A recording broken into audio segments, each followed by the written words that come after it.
Только что такой храп стоял там в комнате. А сейчас пришел и нявкаешь, дайте поесть, да? Как тебе не стыдно, Мурчик?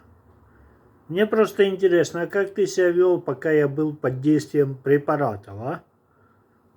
Пока я тебя не контролировал, как ты себя вел? Расскажи. Уходит от ответа.